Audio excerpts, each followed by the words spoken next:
Assalamualaikum warahmatullahi wabarakatuh. Perkenalkan, nama saya Maftu Basilberi dari kelas IAT 5B. Saya ingin mempresentasikan tentang metodologi penelitian kepustakaan yang diampu oleh Pak Maimun.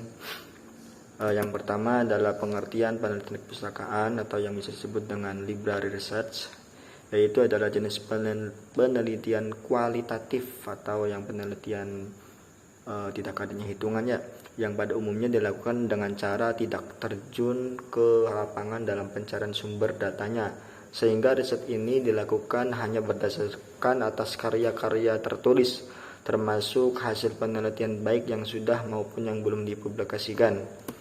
Terus yang kedua ada pengertian penelitian kepustakaan menurut para ahli.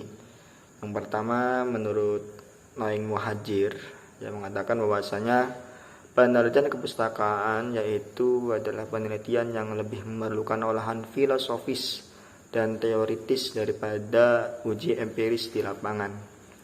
Terus yang kedua dari Mardalis, ya, makna penelitian kepustakaan ialah riset yang bertujuan untuk mengumpulkan data dan informasi melalui bantuan bermacam-macam material yang terdapat di ruangan perpustakaan, misalnya seperti buku-buku, majalah, dokumen, catatan, dan kisah-kisah sejarah dan lain-lainnya. Ciri penelitian kepustakaan. Penelitian kepustakaan memiliki 4 ciri utama, yaitu yang pertama adalah penelitian berhadapan langsung dengan teks atau nas atau data angka dan bukan dengan pengetahuan langsung dari lapangan atau saksi mata yang berupa kejadian orang atau benda-benda lainnya. Terus yang kedua cirinya adalah data pustaka bersifat siap pakai atau ready-made. Artinya peneliti tidak pergi kemana-mana kecuali hanya berhadapan langsung dengan bahan sumber yang sudah tersedia di perpustakaan. Nah, data pustaka, yang ketiga adalah data pustaka umumnya berupa sumber sekunder, yang berarti bahwa peneliti mendapatkan bahan dari tangan kedua dan bukan data orisinil dari tangan pertama di lapangan. Terus ciri yang terakhir adalah kondisi data pustaka tidak dibatasi oleh ruang dan waktu. Nah, peneliti berhadapan dengan informasi statis atau tetap. Macam penelitian kepustakaan. Nah, macam-macam penelitian kepustakaan antara lain yang pertama adalah kajian pemikiran tokoh.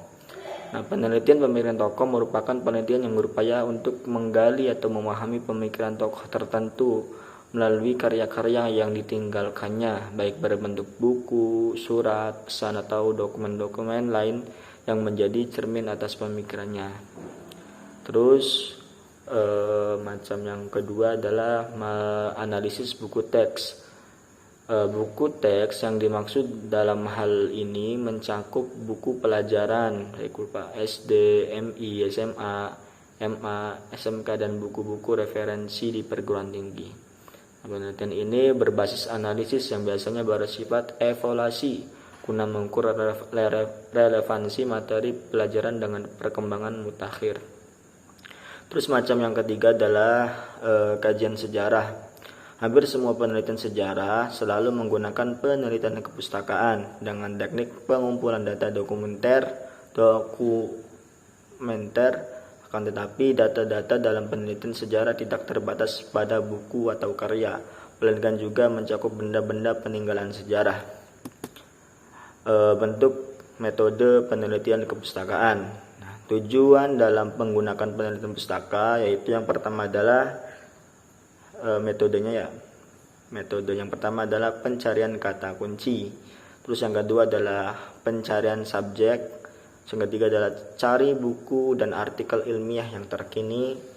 Terus yang keempat, pencarian kutipan dalam sumber-sumber ilmiah. Yang kelima, pencarian melalui bibliografi yang diterbitkan, termasuk set catatan kaki dalam dokumen subjek yang relevan. Yang keenam adalah mencari melalui sumber orang, baik melalui kontak, verbal, email, atau WA, dan lain-lainnya. Terus yang terakhir adalah penjelajahan sistematis, terutama sumber teks lengkap yang diatur dalam pengelompokan subjek yang dapat diprediksi. cara menuliskan penelitian kepustakaan. Nah, berikut ini langkah-langkah yang dapat Anda ikuti dalam melakukan penelitian kepustakaan. Yang pertama adalah identifikasi topik Anda. Kedua, temukan konteks dan informasi latar belakang. Carilah buku dan carilah artikel. Terus mengevaluasi sumber data. Dan yang terakhir adalah kutip sumber Anda menggunakan format atau gaya yang standar.